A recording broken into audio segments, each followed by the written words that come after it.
Hey everyone, welcome back to the 2025 and 2026 school year. David and I are excited to be joining you here once again on the Integrate This podcast. Really, I think it's our third season or third school year of bringing you kind of great content as it relates to instructional technology and technology integration for teachers to use with their instructional practice and to help their students be engaged and ultimately increase student learning is kind of the goal that we're always after. This marks kind of like the beginning or the return to tutorial style videos that David and I have been known for doing the last couple of years. And so I think we're ready to kick that off here again this year as we welcome you all back. And we're excited to share some new things and new updates to different tools that we've used in the past. And I know we'll focus on a lot of different ones as the year goes on. But David, we decided to kind of kick it off here because I think we both saw some major changes that were taking place with Google and especially with their AI platform, Gemini. Yeah, and there's been a lot of changes, that you and I have talked about with various tools. As you can imagine, like in the world of AI, everything is constantly evolving, and there's been a lot of improvements. So regardless of what tool you go to, if you're in ChatGPT or you just mentioned NotebookLM to me earlier with some recent updates, but for this, we'll focus on Gemini, which a lot of our schools are going to have access to. I know you and I discussed this, but like you have a paid version of Google Education Suite. I am always operating off of the free version. So most of what we'll show today, a lot of our schools will be able to access, even if you're on the free version. I know you're going to show some stuff with VO that's added, but we'll show a bunch of different things that were added, particularly when it comes to engaging with the various tools that are in Gemini, what you can do with those as an educator or really any position that you're at within the school. And so what you'll see is right away with Gemini, we have the kind of the main screen there. And if we're looking at the tools, there's a drop down right next to the add button. So here, as always, you have your upload files or you can add from Drive. So that's something that's still there that you can do. But we're going to focus mainly on these four tools. And in addition, like I mentioned, Jeremy will cover VO as well. Yeah, I think we should point out too that with Gemini, there are now two different models that you can choose between. And I think depending on the tool that you pick, there's 2.5 Flash and 2.5 Pro. So I just want to point out on the screen here, those, before we get into the different tools and deciding which of the models you might want to use with which tool, that those are available there for you. And I think another thing here that is worth pointing out is that Google also over the summer really brought Gemini, their platform, under the fold of their terms of service and privacy agreements that they have, so that using Gemini with your school account is going to mean that your data is more secure and protected according to Google's other terms of services. Does that make sense? Did I say that right, David? Yeah. And I would still maintain, still want to be practicing all the things we've talked about in the past about ethics and the data that you're entering in and stuff. But I think what they're moving towards more so is when you have like the Google Education Suite, the idea is that the data that is entered into there is kind of housed locally. I think still looking into that, making sure that you're, being aware of what it is that in those terms of services that you're actually agreeing to, checking as a district, like with your tech coordinators, administration, all that type of stuff, should be having those conversations. But it's a great point because that's one of the major concerns, right, is data privacy. And so we want to be able to confidently recommend these tools. So with our tools, we want to start by talking about Canvas. One of the things that's really nice is when you're working with Canvas is there's creation that happens on the right-hand side, and then you can still continue to have your conversations on the left-hand side. So what this looks like, and I'm going to show a hand washing lesson because I want to get into how you can create now infographics and different things off of these. But you could apply this however you want. I mean, you could say like, write me a lesson plan on whatever topic. But let's say, you know, I wanted to do, write me a lesson plan to walk elementary students through the hand washing procedure. And we want to get to the infographic, but this kind of shows the whole process of what happens. So that's why we're saying a lesson plan. Granted, I mean, you might not have like a formal lesson plan for something like this, and that's okay. But what we want to get to is where we have this window, this canvas window on the right-hand side, and you have your ability to continue to have conversations about the content on the right-hand side over here on the left. What you'll notice about this canvas area is there's a number of different things you can do. So it's an editable area. So you could change like different things on this. You can play around with any of the options and formatting things that are available to you. So like numbering, bullet pointed lists, change the font. Then down here, you have the ability to change the length of various things. So maybe it's not a lesson plan, but maybe it's a reading of some kind. Changing the length, changing the tone of it from very casual sliding down to very formal. So for those of you who are, you know, if you're constantly writing like parent communication things or things like that, you can play around with the tone of what's created. And then you can suggest edits as well. And over here on the left-hand side, what you'll see is it's processing that request. And so we'll give it a second here to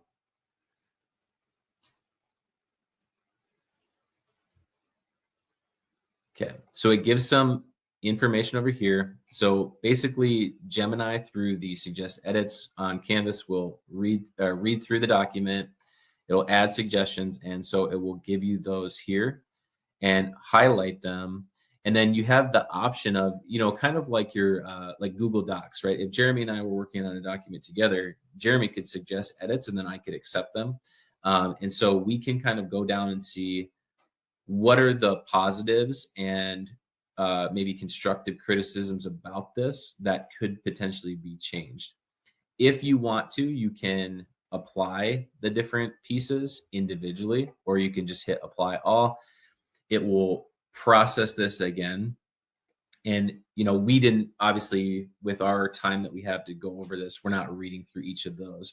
We would encourage you to, you know, you're going to be spending some time looking at those suggestions and determining, is this actually like something I do want to apply? Because maybe it's not good. It's not how you would communicate things, and that's totally fine. But once we do have our document, and in this case, it's the hand washing lesson, we kind of have this broken down lesson right here.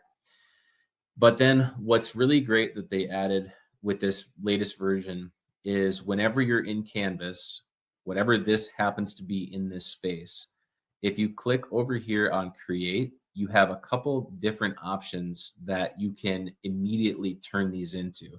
So what we got right away with when Gemini and ChatGPT, when we started to realize that we could create these infographics initially with the image generators, what we always got was like, I would get questions from, say, like our special education department, and they would say, can we create an infographic that would be able to put it up by the sink so kids could wash their hands? And so it's a really good example of the progress that has happened, because prior you would have it would create an infographic, but if you've done this at any point in time on the older versions, the text would always be really bad and inaccurate. It would have different extra letters in there, or the letters didn't look right, and then you'd have imagery that didn't fit. So this, if we click on infographic, Now what's embedded into it is the ability to take the information from the canvas and instantly code it. So what you're going to see here is if I click Infographic, it's going to process it on the left-hand side, and then it's going to update the right-hand side here, and it should kick in where it will start to code what does that look like based on the content of the canvas area. So here you're seeing kind of a breakdown where we have our ongoing conversation. So we had the initial lesson plan, we had the suggestions that we went through, and now we're down here as we continue to work through, and we're working on this hand washing heroes infographic. So here you're seeing all of the code that is being written to generate something that is pretty high quality. So we'll just kind of take you through here. This, you can always look at the code if you'd like to. You can go through this, but then what you're going to get is on the preview side is you'll get this hand washing heroes, a visual guide to the ultimate germ busting lesson plan. Okay, now here is where you can continue to have conversations about the changes that you would like to have happen. So you could say, maybe we just want some of these ones down here, or like the 4 super steps to clean hands. And I could try this. We could say, we'll try it in real time here and see what we get. Can we condense this down to just this image? So maybe I make that request. I'm going to do my little screenshot here, take that, and then what I'll do is I'll paste it into my conversation, and we'll hit the send button on it, and then we'll see what happens. It may not be able to process that entirely, and this is part of the process, right, of for us is working through. Yeah, and it did it great. So now we're just down to this infographic of the 4 super steps to clean hands. Then you could start to ask yourself, like, okay, well, maybe I've seen one with 5 steps to wash hands that I think is more useful. So then it's a question of, do you want to have it add something into this or more information? But those are all things that you can choose and you can play around with. I think ultimately the ability to now take these ideas and move them into infographic creation, you can see very clearly here some of the improvements in what's being communicated through it, and the clean version of this with the clean text there that's extremely accurate to what an actual infographic would look like. Now from here, you can copy the contents and you can share it. I'm hoping that they'll have some other ways to send these things out, but through like exporting it. Right now, you can copy this. You could bring it over to like a Google Doc or something like that, or a slideshow, and then you could put it in and you could print it off and then paste it right above your sink in your classroom for washing hands. But this is kind of where it's at right now. Then let's do another version here of a lesson. And I want to go away from the infographic piece, and let's just say we'll start a new chat here. We'll go to Canvas, and we're going to say, Jeremy, give me a social studies topic. Social studies topic. How about like, I think Constitution Day is coming up here in September. So how about compromises of the Constitutional Convention? Okay, compromises. Say that one more time. Compromises of the Constitutional Convention.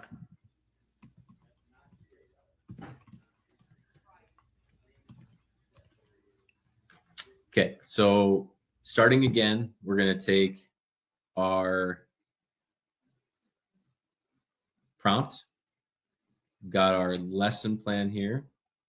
And I would say too, it's always tough when we're kind of doing these tutorials. We tend to do more basic prompts. Again, don't forget that you can give way more information than this to get yourself going in the direction that you want. You don't have to be as limiting as we are for the example, but you could be, really specific. But what we want to get to is back to this create button. What if we want to create a web page off of this? So we could do a web page of the Constitutional Convention. And what's crazy is that you can basically generate this web page for your students to look at based on what you put in, and it's instantly created. You'll have to play around a bit with what the content actually produces, because you may be a little bit more, you might want to limit like what's included, or maybe the language that is produced by this, because, and that's where getting specific is very helpful, because for me, like putting in, give me a lesson on compromises of the Constitutional Convention. Well, that's great. The only thing it has to assume is like, well, what's the grade level? What's maybe the lesson objective? What is all the different things that go into this that are going to be, when we create the web page, that are going to be geared towards the students that you're actually working with. And so those are some questions you definitely want to ask, but you can kind of see here what gets produced by just this simple prompt.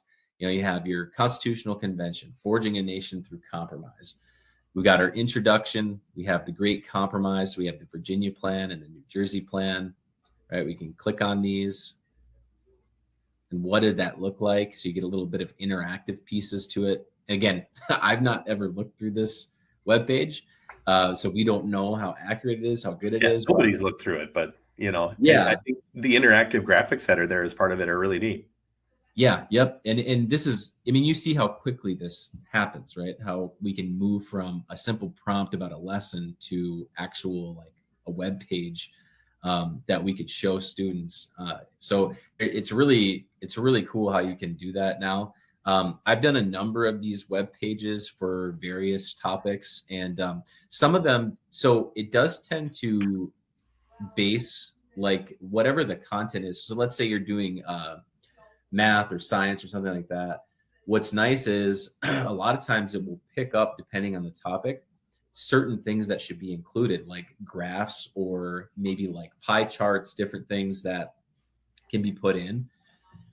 But even if it doesn't, you can request that on this side to be included into this, because what it's going to do is when you make your request, it will recode to include that and then update the preview so that it's accurate to what you're requesting.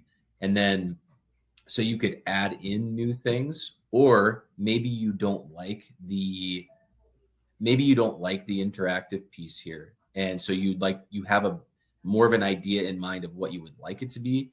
So you could either put that in through text, or what you could do is, let's say you find one online, you could plug the link into this area and say, I actually found a great compromise chart. I would like you to look at this website, or maybe even it's an image and you just paste it in like I did with the screenshot.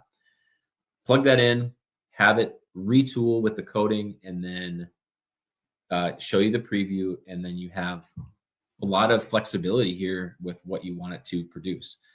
And it's the most impressive thing to me is the ability with which it can now create like websites and infographics with this text and imagery and everything. And that's all really, really cool.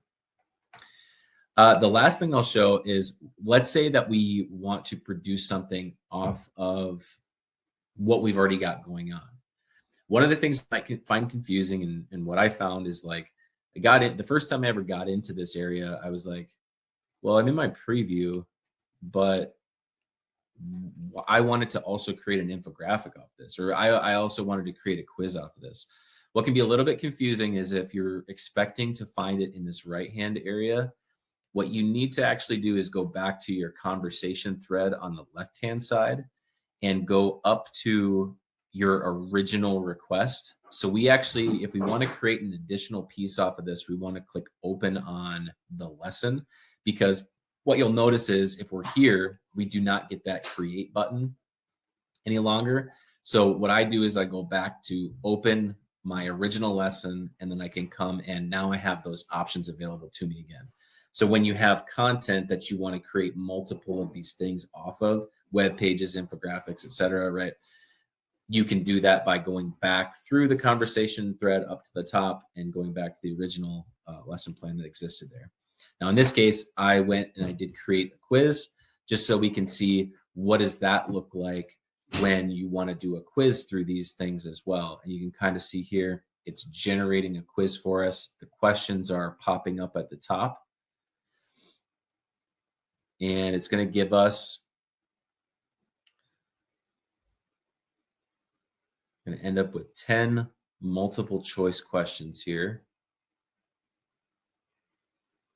And what's nice is you can kind of go through this. You can look at each question. And we could take this quiz, but maybe, right, as the teacher, what you're wanting to look at is it accurate? Did we cover this in class? So maybe what your requests end up being over here is maybe we want to try to remove a question, or we want to reduce the number of questions or reword a specific question. Like number 5, we could try to reword that, maybe add some more context, whatever it is that you think would be beneficial. And you're going to know your class and your students the best and what they're going to need in regard to this. So what we can do with this then is we could say, we'll just try this here and see how it responds. Remove question 5. So again, on this side, on our right, we're going to get an update to this. And now we're down to 9 questions. So right here, we can kind of engage with this. We could go through these.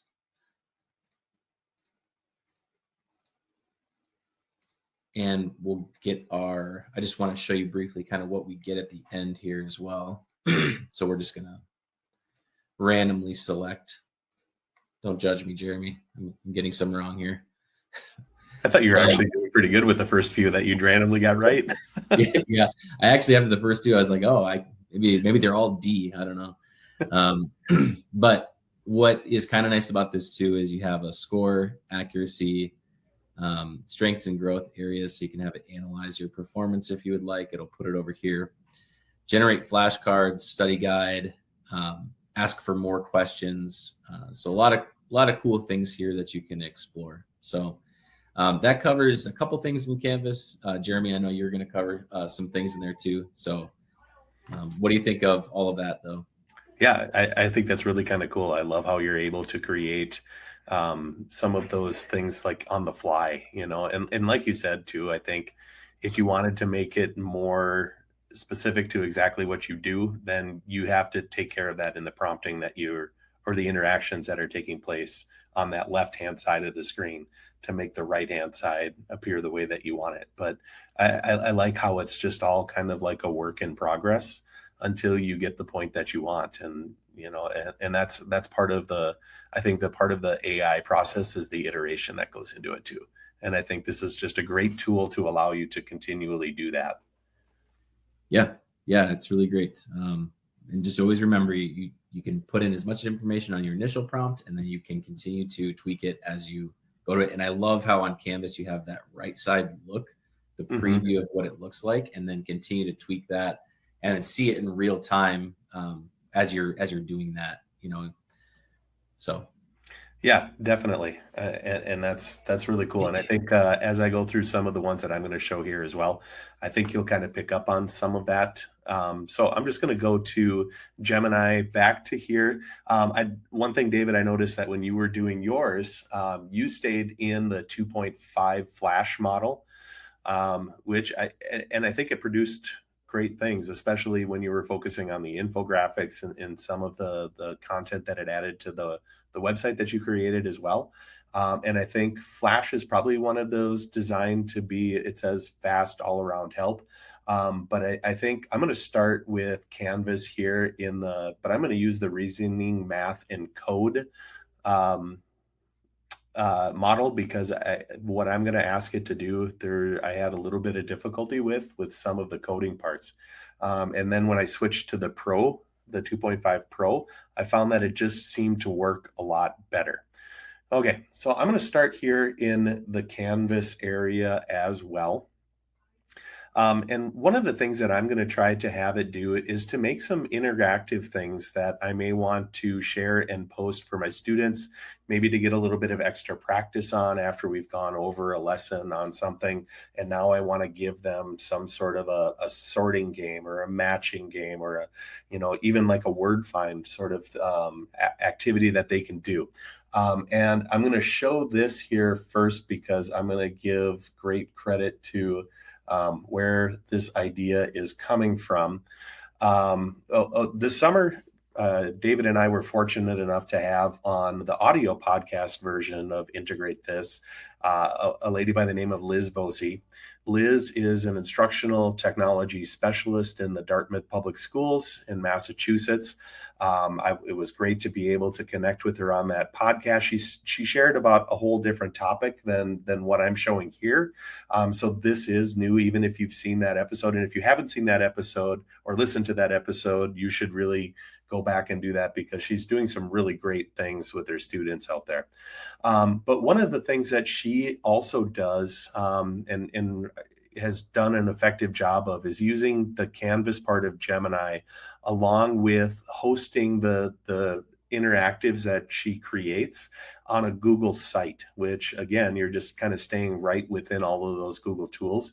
So it works out really, really well. So some of these ideas are going to come from what she has done. And because we're not spending our time creating elaborate prompts, I'm just going to kind of steal some of the prompts that Liz has done with what I'm going to show.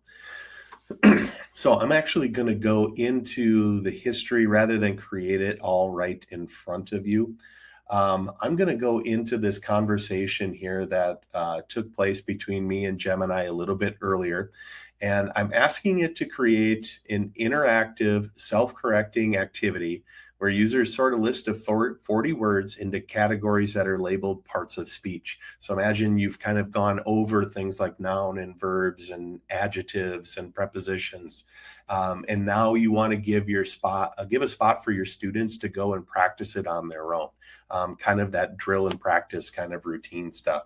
And so the prompt here, and again, you can see this prompt on Liz's website as well, created this preview of what you're looking at here, which looks really great. And again, you can practice some of these things here as well to see how you do once you've created it. And I created it using Canvas. But what also is neat here is that you can see all of the code for creating this, kind of like David showed us. But one of the things that you can do here is this code in a Google site is entirely embeddable. So if I just click into this area here, I'm choosing Command A to select all, then Command C to copy it.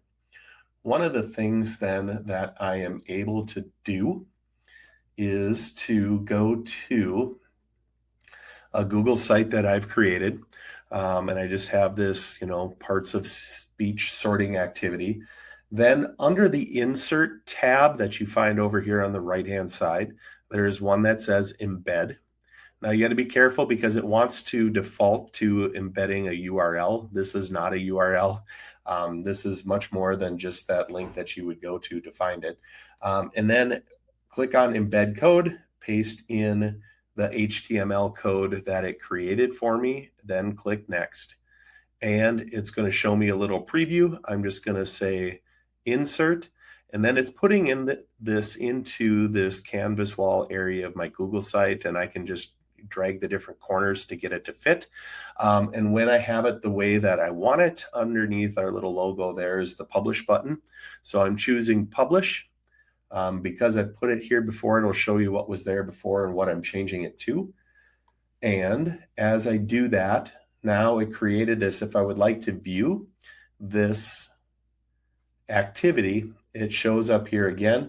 And I can either start a new game or I can take what this is, a city, and I can drop it over. If I get it right, it tells me. If I get it wrong, it tells me no, try again. And I can move them around and creates this great activity in just really a matter of seconds for the AI to do it. If you wanted to create your own from scratch, it's definitely going to take a little bit more time to put the prompt together, but work with it. Right, just like David was working with it in developing the lesson plans, I think creating these sort of interactivities, it can do really, really well with those as you do it. I'll just show one more here quick, again, that I am taking from one that Liz had done. Another one that Liz had on her site was to create a word search activity. And so again, I copied her prompt, but I could totally rework her prompt to make it fit just about any other topic that you would want to create a word find on or a word search. This one happens to be on capitals and states of the Northeast region of the United States. You know, given she's from Massachusetts, I think that's probably why she chose this region of the country. And you can see after I asked it to help build that code, it did that. And then I kind of went through the same process here again. I went into the code part of it. I highlighted and copied all of the code that was there. Then I went back and again embedded the code onto the Google site, and it created here this word search that if I wanted to, maybe I don't want to try to find, I don't know where all of these different ones are, and I don't want to waste my time trying to locate them here. But it put the cities and the states all right on there. And I tell you what, when I put this on here the first time, there was Montpelier was right here. And now this is an entirely different set of letters and things. And Albany was like right here. So those were the two that I was going to point out to people, like, hey, look at me, I'm really smart, I can find these really fast. But obviously that didn't work out for me. But as you highlight and select them, if it was correct, it would turn it green. And obviously I don't know, probably don't feel like trying to find it right now, I guess.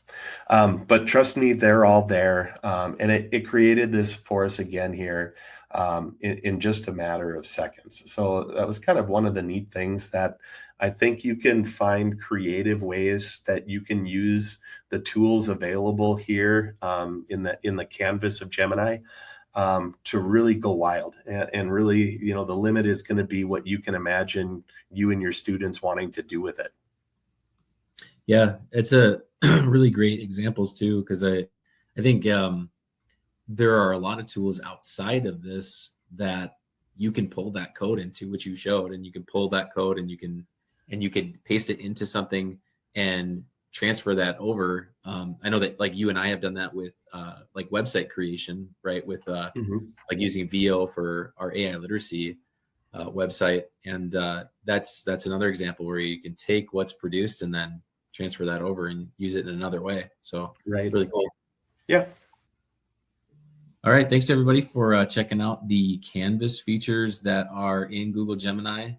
We will have a part 2, so make sure you check that out. We're going to include some of the other tools, deep research, image creation, guided learning, and then Jeremy's going to show us a little bit of generating video with VO in the paid for Google Edu Suite. So make sure you check that out. And until next time, this is Integrate This. Thanks, everybody.